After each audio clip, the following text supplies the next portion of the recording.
เนี่ยเรียนพรได้ญาติโยมทุกคนทุกท่านทักไทยสวัสดี21 พฤศจิกายน 2568อากาศก็หนาวลงไปเริ่มต้นหนาวนี่แหละเหตุการณ์มีหมุนเวียนมากับสิ่งกระทบสิว่ากันมันก็เป็นการศึกษาทั้งหมดละธรรมะเมื่อวานอยู่ใส่ก็มีก็ให้เราได้เรียนรู้ทั้งหมดเรื่องของธรรมะเนี่ยเป็นสิ่งที่ง่ายหมายถึงว่ามันอยู่ใส่ก็เรียนรู้ใดศึกษาใดนะบางคนบัดคิดว่าธรรมะอยู่ในวัดอยู่ในตำรามันก็เมียนอยู่ดอกมันอาศัยซื่อแหละต้องอาศัยความเข้าใจก่อนมันจังสิเห็นว่าจริงๆแล้วก็อยู่กับเฮาตลอดแหละธรรมะมันคือความบ่เที่ยงความเป็นทุกข์ความเป็นอนัตตาความบ่แม่นตัวตนความหลงในอารมณ์เนี่ยมันก็ได้เข้าใจมันบ่ต้องอาศัยซื่อคือว่าหั่นล่ะอาศัยซื่อจากตำราจากวัดจากพระที่มาเบาะมากล่าวเฮ็ดให้เฮาเข้าใจเข้าใจแล้วก็เฮาก็ได้ศึกษาธรรมมันมีคู่มองธรรมะหนังทับอยู่นอนทับโยก็เป็นธรรมะยืนเดินนั่งนอนกินข้าวนั่งขี้อยู่ธรรมะทั้งหมดสิ่งปรากฏมีอารมณ์มีอาการเนื้อใดขณะที่เฮ็ดเป็นสุขหรือเป็นทุกข์ดับไปหายไปเป็นธรรมดาเป็นธรรมชาติเห็นบ่กระทบหยังก็ดับไปหายไปร้อนหนาวก็ธรรมะเนี่ยบ่ว่าอยู่ประเทศใดจังหวัดใดภาษาใดเนี่ยสิ่งสมมติในโลกกระทบกระดับ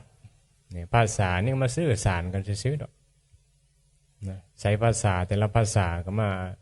สิ่งนั้นสิ่งนี้ว่ามันว่าแนวใดเว้ามาแล้วเกิดอารมณ์แนวใดเห็นบ่สื่อสารกันออกมาตัวกูมีก็เป็นสุขเป็นทุกข์กับการเข้าใจในภาษาหรือการบ่เข้าใจในภาษาเนี่ยสมมุติมาเฮ็ดให้คนหลงยึดเนี่ยแต่ว่านี่แหละจังว่าเข้าใจสมมุติเขาก็ใช้สมมุติเป็นใช้สมมุติให้เกิดประโยชน์นั่นบ่ใช้สมมุติอย่างเข้าใจสมมุติว่ามันอยู่กับเฮาบ่ดนดอกเพราะสมมุติซื่อๆร่างกายก็เป็นสิ่งสมมุติที่อาศัยเขาอยู่โซข้าวสมมุติว่างามบ่งามล่อบ่ล่อสมมุติเป็นเด็กเป็นผู้สาวเป็นผู้เฒ่าอันเดียวก็ไปตามสมมุติเขาตามเหตุปัจจัยเขาบ่หลงบัดนี้มีความเข้าใจในธรรมะแล้วเข้าใจความจริงแล้วสำคัญบ่เข้าใจความจริงตรงนี้แหละมันก็เลยยึดว่าตัวเฮาของเฮาอันนี้แหละยึดของที่สมมติว่าเป็นของเฮาอีหลีทั้งที่จริงแล้วมันมีแม้นของไผเลยเห็นป่ะมันแค่สิ่งสมมติสร้างอย่างขึ้นมากับสมมติเฮือนซ่านล้านแปลนคือเฮ็ดมาอาศัยอยู่โซข้าวแต่ว่าคนมันหลงมันก็ว่าเฮือนกูงามเฮือนมึงขี้ร้ายโผกูล่อโผมึงขี้ร้ายเมียกูงามเมียมึงขี้ร้ายบ่สู้กูเสียบกันยึดกันปรุงแต่งไป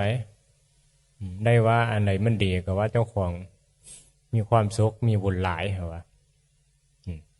เนี่ยกับภาษาโลกเนาะที่ยังบ่เข้าใจธรรมแต่ถ้าภาษาธรรมภาษาพุทธเจ้าเนี่ยมันก็เว้าไปตามภาษาสมมติล่ะแต่ที่บ่ยึดมันก็เป็นไปตามเหตุปัจจัยแต่ละคนที่สร้างมา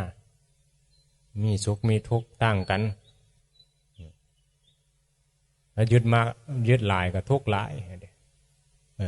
คำเว้านี้มันก็เป็นสิ่งที่เข้าใจได้ง่ายอยู่ยึดมากทุกข์มากยึดน้อยทุกข์น้อยไม่ยึดไม่ทุกข์อย่างนี้มันแปลว่าเนี่ยใดบ่ยึดบ่ทุกข์ยึดมากทุกข์มากเนี่ยใดนอก็ปล่อยคือว่างว่านะปล่อยว่างแน่เนี่ยอันนี้ก็บ่เข้าใจได้ว่าปล่อยว่างกะเพราะว่าปล่อยว่างก็ว่าบอกว่าให้เฮ็ดหยังนะเพราะว่าให้ยึดก็ว่าสิบ่ให้เฮ็ดหยังนะสิบ่ให้มีหยังบ่ให้ยึดมีหยังทุกอย่างแต่บ่ยึดนะนี่คืออนาถบิณฑิกเศรษฐีเนี่ย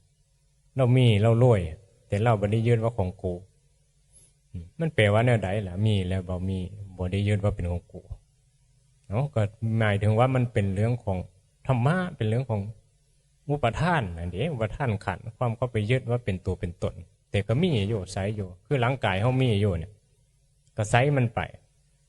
แม่นบ่แต่บ่ได้ยึดว่าตัวกูนะเนี่ยฉะนั้นนี่มันเป็นสิ่งที่ต้องเรียนรู้และศึกษาให้เข้าใจถ้าเฮาบ่เข้าใจเฮาก็บ่เข้าใจคำว่ายึดนะอุปทานขันธ์นั่นแหละคำว่ายึดที่บ่เข้าใจ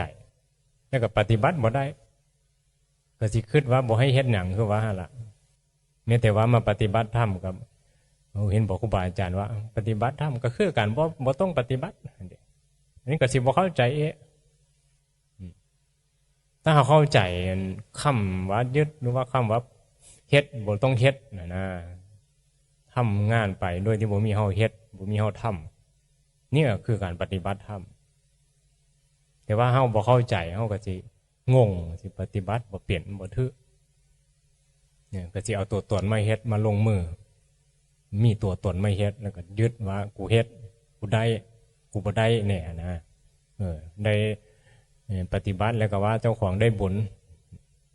ทั้งที่ว่ามันก็ถืออยู่หั่นละแต่ว่ามันเป็นไปในเรื่องอุปทานขันธ์อาจสิได้บุญในเรื่องของกรรมหั่นล่ะบุญกรรมในเรื่องของบารมีในธรรมมันบ่มีแล้วมันบ่เข้าใจนี่จะเป็นไปเพื่อการละตัวตนละกิเลสซึ่งมันเป็นอวิชชาเป็นความโง่โย่ในการยึดดีหั่นล่ะติดดีหั่นล่ะติดบุญหั่นล่ะเมาบุญติดบุญเมาปฏิบัติติดปฏิบัติสายนั้นสายนี้เห็นบ่พระก็ได้ติดสายยึดอาจารย์กูดีกว่าสายกูดีกว่าเนี่ยเป็นตัวเป็นตนเป็นความโง่คือกันปฏิบัติบ่ได้มายึดอย่างใดให้ละตัวตนให้ละความเห็นผิดว่ามีตัวเฮามันสิมีสายหยังมันสิมีอาจารย์หยังสิมีกูมาหลงหยังเนี่ยมันจังว่า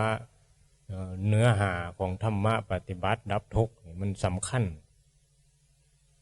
มันเริ่มต้นด้วยสัมมาทิฏฐิที่ครูบาอาจารย์เพิ่นให้ความสำคัญตรงนี้ล่ะเฮาบ่เข้าใจเฮาก็ปฏิบัติบ่ถือมันสิมีอาการปรุงแต่งไปกับการ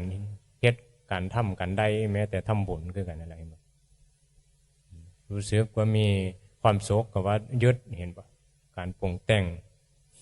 มันอาศัยสังขารแต่ว่านั่นคือว่าหั่นล่ะบางคนภาวนาบ่ได้มันก็เลยต้องอาศัยการปรุงแต่งหรือว่าอาศัยบุญล่อเลี้ยงไปจนกว่าจิตเกิดปัญญาเข้าใจในอุปทานขันธ์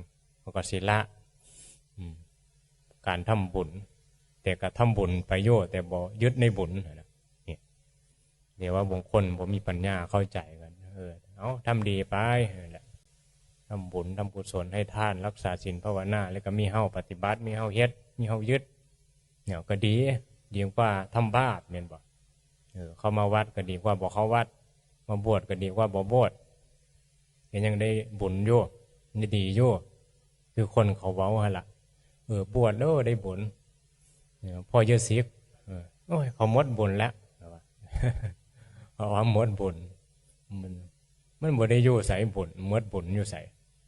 แต่เจ้าของไงเป็นผู้กำหนดบ่แม่นบ่เอาเองบ่เอาบุญเองก็ซึกเองอ้อเองจากทางที่สิเฮ็ดเจ้าของได้บุญมันสิหมดบุญอยู่ใส่มันคิดเอาเองว่าโอ้อยู่บ่ได้ละมาบวชเป็นพระเป็นเชทำบุญกุศลอยู่วัดเบื่อหน่ายบ่ไปเอาไปหาแทงแนวทางที่กูว่าที่มีความสุขกว่านะเนี่ยศรัทธามันลดลงเห็นบ่ทีแรกก็คือว่าโอ้มาบวชนี่แหละได้บุญได้กุศลหลายเพื่อก็ว่าได้บุญและคนที่เว้าเนี่ยก็บ่ได้บวชก็มีหลายเห็นบ่โอ้ได้บุญสาธุนำแต่เจ้าของว่าส่วนเจ้าของผู้ที่เว้าเนี่ยว่ามาบวชแม่เจ้าบ่ปฏิบัติธรรมก็คนก็เห็นนำอยู่แต่ให้เจ้าของมาเฮ็ดมาปฏิบัติบ่มีเงินเพราะว่าแต่ละคนก็เห็นว่ามันเป็นสิ่งดีอยู่การบวชแม่นบ่การทำบุญการเสื้อบาตรแต่ก็เฮ็ดไม่ได้เห็นบ่เป็นแค่ความคิดเป็นแค่ความเข้าใจแต่การลงมือปฏิบัติยังบ่มีการฟังธรรมเหมือนกันส่วนมากก็เข้าใจอยู่ละกิเลสละโลภโกรธแม่นแต่ แต่บัดนี้น้อมไปปฏิบัติได้อยู่บ่เข้าใจอยู่ครูบาอาจารย์เว้าเทศเนี่ยแต่มันสำคัญที่ว่าเฮาไปกระทบไปเผชิญก็สิ้นปรากฏแล้วมันน้อมไปปฏิบัติได้อยู่บ่ให้เจ้าของทุกข์ได้อยู่บ่เขามาด่าเขามาส้มบ่ให้เจ้าของดีอกดีใจได้อยู่บ่ให้ยิ้มได้อยู่บ่เขามาส้มซื่ออยู่เลยมีสติเบิ่ง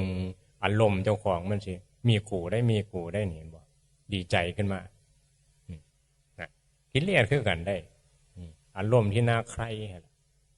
เป็นสักคารมนะทำดีแล้วได้รับความสุขอันนี้แหละนี่แหละเทวดาจิตของเทวดาจิตของผู้มีบุญเพราะอาศัยการทำบุญแล้วก็มีความสุขนั้นนะพิจารณาเบื้องจิตเจ้าของนี่คือการศึกษาธรรมะมันไม่ได้อยู่ไก่มันไม่ได้อยู่มองนั้นมองนี้ได้ธรรมะมันอยู่กับตัวเจ้าของตลอดเวลาอริยสัจสี่ทุกสมุทัยนิโรธมรรคก็อยู่ในตัวเจ้าของมีกูก็มีทุกข์นี่คือครูบาอาจารย์สรุปให้ไม่มีกูก็ไม่มีทุกข์ไม่มีกูก็นั่นแหละก็คือปฏิบัติตามมรรคคือหนทางที่จะบ่ทุกข์เห็นใดมันจังบ่มีความเป็นเฮาโผล่ขึ้นมากับสิ่งกระทบหนาวนี่มีเฮาหนาวบ่ก็มีแต่ก็เข้าใจว่ามันเป็นธรรมชาติธรรมดากำหนดรู้เข้าไปยึดมันก็เป็นเหตุว่าเป็นทุกข์เพราะมีตัวตน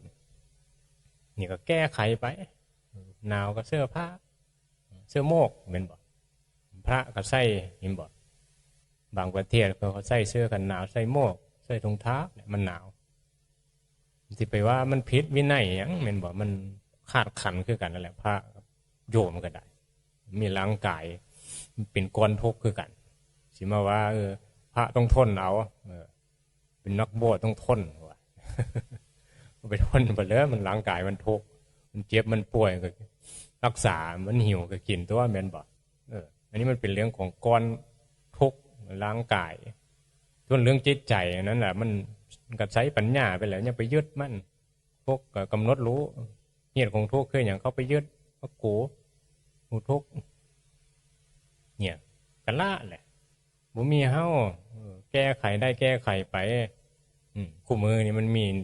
เครื่องสวยให้บ่ทุกข์หลายเห็นบ่เครื่องทำน้ำอุ่นแน่เสื้อกันหนาวแน่ดังไฟผิงแน่สมัยก่อนก็ได้หนาวมากอ่ะบ่สุดสาราสิ่งมันก็แห้งหนาวก็เฮาแห้งทุกข์ก็เฮาแหละแม่นบ่อันน่ะมันก็เป็นไปตามกรรมเขา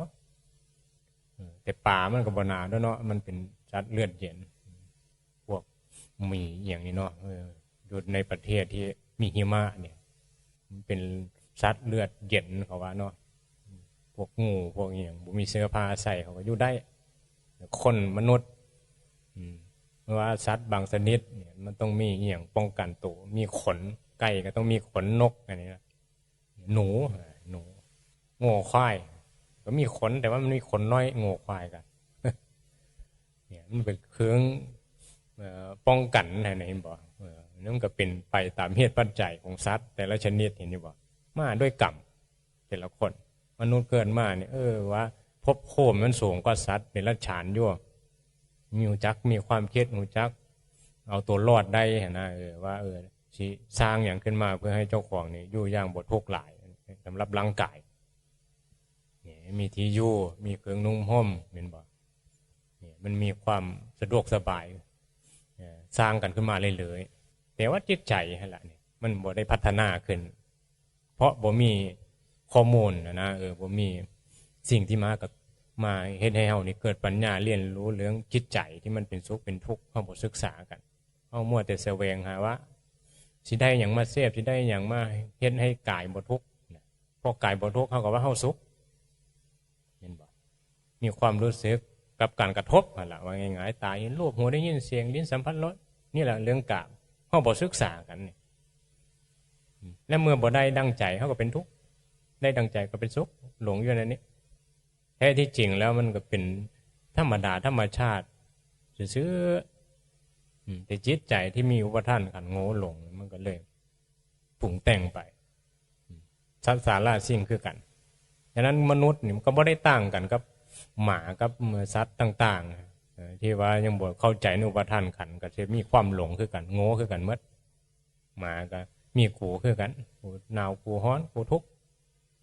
คนมีบ่ศึกษาอุปทานกันอริยสัจตามคำสอนพระพุทธเจ้าก็มีกูคือเก่าไปเรื่อยๆกูหนาวแต่นอกกูเทียนในใดนอดีก็ทุกข์แหละหาแนวแก้ไขมามันก็หาแนวนอนมองอุ่นๆคือกันหาเฟืองหาเมื่อไม้แห้งดีมันบอกหามองนอนมองอยู่หนูต่างๆนี่บอกแก้ไขไปได้ชีวิตนี่บอกอยู่ยะลำบากมีภัยมากมายในชีวิตในการดำรงชีวิตเผชิญกับความหนาวความร้อนฝนตกน้ำท่วมเจอกับสังคมคนในนั้นคนในนี้จงด่าจงหักเหนียวโยนี่บอกสิ่งต่างๆในโลกจิตใจบ่มีธรรมะก็ไหลไปตามกระแสของกิเลสตัณหาปรุงแต่งไปกับสิ่งปรากฏกูไปเรื่อยๆเป็นกรรมเป็นเวรไปสร้างภพสร้างชาติให้เจ้าของเกิดเวียนว่ายตายเกิดต่อไปทุกต่อไปเกิดมาแล้วก็มาตายมันดีมองใดมันบอกชีวิตที่เกิดมาแล้วมันบ่รู้สัจธรรมความจริงของพระพุทธเจ้านี่โอ้เป็นสิ่งที่น่าเสียดายอยู่อย่างว่าถ้าเข้าใจนี่มันสิรู้สึกว่าทุกข์เฮาเกิดมานี่มันมีแต่ทุกข์อีหลีแล้วก็สิเห็นคนที่เกิดมานี่สงสารกันนะอย่าเฮือเขาหูธรรมะเนี่ยนี่แหละนี่มันเป็นสิ่งสำคัญที่สุดทรัพย์สินเงินทองมันเป็นของภายนอกได้มาก็ก็ดีมาแบ่งปันกันใช้มันบอกคนรวยเศรษฐีก็เอาสร้างประโยชน์สงเคราะห์กันทำบุญทำทานสงเคราะห์หมู่ญาติผู้ที่เกี่ยวข้องอะไรสวยสังคมไปก็เป็นสิ่งที่ดีเนี่ยสังคมเขาก็สอนกันโยศีลธรรมเนี่ยสำคัญเรื่องของจิตใจที่มันมีตัวตนนี่แหละเนี่ยมันบ่เรียนรู้ว่าทุกข์เกิดจากอุปทานขันธ์บ่เข้าใจกันทั้งที่ว่ามันมีข้อมูลมาให้เฮาหูนะเห็นบ่เฮาก็บ่สนใจกันบ่ศรัทธากันเว้าจนคอแห้งเจ็บคอแล้วหลวงพ่อเราเจ็บคอเว้ามาตลอดบางคนฟังแล้วก็เว้าแต่อันเก่าหั่นล่ะเพราะว่าฟังก็เรื่องเก่าน่าเบื่อเพราะว่าก็ทุกข์กับเรื่องเก่าหั่นล่ะแม่นบ่สิดับทุกข์ได้ก็เข้าใจในทุกข์ที่มันโง่ยุ่งหลงอยู่กับสิ่งกระทบนี่ล่ะไม่ได้แม้เรื่องอื่นได้เรื่องตัวกูได้เรื่องมันทุกข์นะความดับทุกข์ก็ยังมีกูก็เรื่องนี้แหละสิ่งพุทธเจ้าตรัสรู้ก็ได้จะไปเว้าเรื่องอื่นหยังก็เว้ามาจี้เข้ามาหาตัวเจ้าของเพราะว่าทุกข์มันอยู่ตรงนี้มันออกมาจากความเป็นกูนี้ทุกข์มันไม่ได้ออกมาจากคนนั้นคนนี้ดอกเอ็มบอกตามันไปเห็นรูปมันทุกข์อยู่ไสซะรูปมันบอกมันทุกข์อยู่รูปมันทุกข์ในใจเจ้าของนี่ทุกข์ในกูนี่มันไปโทษนั้นโทษอันนี้อยู่เห็นเด้อมันก็โง่อยู่นี่ก็เอาความโง่ครูบาอาจารย์บอกเอาวิชาแล้วความบ่รู้น่ะให้มันหูแหละหูว่าบ่มีกูมันก็บ่ทุกข์แหละร่างกายความคิดปรุงแต่งไปหลงในสิ่งปรากฏซื่อๆรูปสิงามรูปสิขี้ร้ายรูปงามพันจะได้แย่งกันรูปผีพันจะแดนหนีกันเหมือนบอกยานผีเห็นบอกแดนหนีมาเห็นผู้สาวแลนเข้าไส้ญาติเดียวผู้สาวกูเมียกูมาแย่งเอาได้เนี่ยไปเห็นผีไปแลนหนียังมาหลอกกูได้ผีหลงในสิ่งปรากฏเห็นอยู่ป่ะแย่งกันกินคือกันอาหารร้านใดแซ่บแย่งกันเข้าไปกินเป็นนานได้ได้แต่นี่แม่ค้าคือสาแท้หาอีเห็นบ่แซ่บก็หาอีคือกันนั่นแหละเฮ็ดกับเขาเนี่ยใดว่าร้านนี้บ่กินนี่แหละหรือว่าร้านใดแซ่บร้านใดหรูราคาแพงเข้าไปน้ำไปกินเนี่ยละกามรูปเสียงกินรสโอ้พุทธเจ้าสีแจงเห็นให้เห็นชัดเจนเลยเอาพิจารณาตามนี่มันจะเห็นอะไรเห็นบ่โง่หลงนี่เลยแต่ชีวิตมันก็ดำเนินไปกับสังคมเขานั่นละเห็นบ่แต่งตัวไปตามเหตุปัจจัยพอเฮ็ดใดก็เฮ็ดตามกำลังเจ้าของแต่ว่าบ่อย่าเป็นทุกข์อย่าเกินอย่าเกินฐานะเจ้าของนะให้สมชีวิตตาให้รู้จักใส่ชีวิตเจ้าของให้สมฐานะเจ้าของเหมือนว่าเจ้าของจนแล้วก็ยังกินอาหารแซ่บๆหรูๆหลาๆอยู่ภัตตาคารเนี่ยเสื้อแพงๆคือเขาก็ไม่แม้สมฐานะใช้ชีวิตให้พอดีกับเจ้าของ เหตุปัจจัยเจ้าของซ้ำนี้นี่เป็นพระนี่แห้งสบายบอกฐานะที่บ่ต้องดิ้นรนอย่างไรเสื้อผ้าก็บ่ได้มีสุดอย่างไรผ้าเหลืองผ้าขาวเนี่ยนี่สิไปแต่งอวดไผ่แม่นบ่ที่หลงล่อล่วงกันให้หลงกันให้เสียบกามกันทั้งมัดที่แต่งตัวออกมากันที่เฮ้อผู้นั้นผู้นี้เบิ่งแล้วก็ย้องแม่นบ่คนเฮ็ดผมสวยเฮ็ดท่าครีมให้หน้าขาวเฮ็ดให้ไผเบิ่งเฮ็ดให้คนย้องให้คนชื่นชมแล้วก็เจ้าของก็หลงเจ้าของว่าเจ้าของงามเจ้าของล่อเนี่ยมันหลงตัวตนนี่เห็นบ่นี่แหละคนเฮามันไม่มีซื่อมาให้พิจารณาถึงแม้มีก็บ่ยอมพิจารณาบ่กล้าคิดว่าร่างกายเป็นของเน่าบูดโสโครกล้างเฮาล้างเขาคือกันหมดล้างกูล้างสูคือเดียวหมดนั่นล่ะเหม็นเน่าสิ่งโสโครกไหลอ้อไหลเข้าอยู่ขินแล้วก็ขี้ออกมาคือเดียวไม่ได้ต่างกันหน้าตามันก็ต่างกันอยู่หน้าตาหญิงชายต่างกันแค่ล้างจิตใจอันเดียวจิตใจที่มีอุปทานกันก็ทุกข์คือเดียวโง่คือเดียวล่ะจิตใจถอนอุปทานขันได้ก็บ่ทุกข์ก็เรียกว่าพระอรหันต์นั่นละเป็นบ่เป็นพระอรหันต์แหละบ่ทุกข์ก็เป็นได้หมดทุกคนน่ะยิ่งผู้ชายพระชีญาติโยมเป็นพระอรหันต์ได้หมดเป็นอย่างที่เป็นไม่ได้บ่เข้าใจบ่ศึกษาให้เข้าใจถือศึกษาธรรมะก็วุ่นวายอยู่กับสายนั้นสายนี้อาจารย์นั้นอาจารย์นี้โยบ่ได้มาเพ่งเบื้องตัวกูเพ่งเบื้องกิเลสตัณหาอริยสัจเนี่ยมันสิจบมองเนี่ยจบมองมาถอนอุปทานขันให้มันเข้าใจมองนี้วุ่นวายอยู่กับอาจารย์นั้นดีอาจารย์นี้ดีนะได้ล่ะมันดีก็ดีเพิ่นเจ้าของดีนะได้เจ้าของน้อมมาปฏิบัติให้เจ้าของนี่มันดีขึ้นอยู่บ่อุบาอาจารย์ดีพากันแห่ไปกราบไปไหว้เป็นดีไปหาหลวงปู่นั้นเพิ่นว่าเป็นพระอรหันต์หันแล้วเนี่ยได้ล่ะก็เพิ่นหลุดพ้นเพิ่นก็บ่มีโทษเฮาเด้ซะสิไปอ้อนวอนเพิ่นบ่มันแม่นอยู่บ่ก็ไปหาอุบายไปฟังธรรมเพิ่นหลวงปู่ละกิเลสแนวใดอุบายแนวใดใส่เบิ่งลมหายใจโยมเนี่ยมันมีหยังซะให้มีสติให้ระวังตัวกูนี่อย่าหาเรื่องกันถึงปรากฏก็มีแค่นี้ก็เรื่องเก่าเลยก็บอกให้เฮามีสติให้เฮาศึกษาธรรมแต่ละมื้อเห็นบ่ที่ซอยหยังเฮาเพิ่นสิโดนบันดาลให้เฮานี่หมดกิเลสมันบ่ได้เห็นบ่ต้องเอาไปประพฤติปฏิบัติเอาสร้างความเพียรเอาเจริญสติเอาแหละมันจึงได้ฮู้ด้วยตัวเจ้าของมันเป็นปัจจัตตังเห็นอยู่บ่เพิ่นว่าเป็นสิ่งที่เจ้าของต้องประพฤติปฏิบัติเองมันจะเจ้าแค่บอกหนทางให้สีเป็นผู้ชี้บอกทางเป็นผู้จุดไฟให้ในที่มืดเขามืดมามืดม่นอันตรการมาตลอดชีวิตบนหูจักทุกอย่างคือแต่ว่าหาเงินหาทองได้หลายสิมีความสุขวะสุดท้ายทุกข์คือเก่า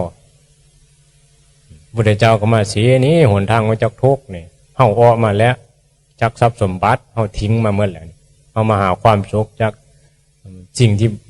บ่ต้องอิงอาศัยรูปเสียงกลิ่นรสสุขเทียมมันสุขตลอดนะกระทบอย่างมันบ่มีกลัวมันก็สุขเลยมั้งมันสงบมันล่ะสุขโดยปัญญา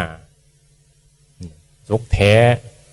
อันนี้เขาสุขกับอันนั้นกับอันนี้แล้วก็ดับแล้วก็หาไม่แสวงหาอยู่จนแก่จนเฒ่าจนหัวงอ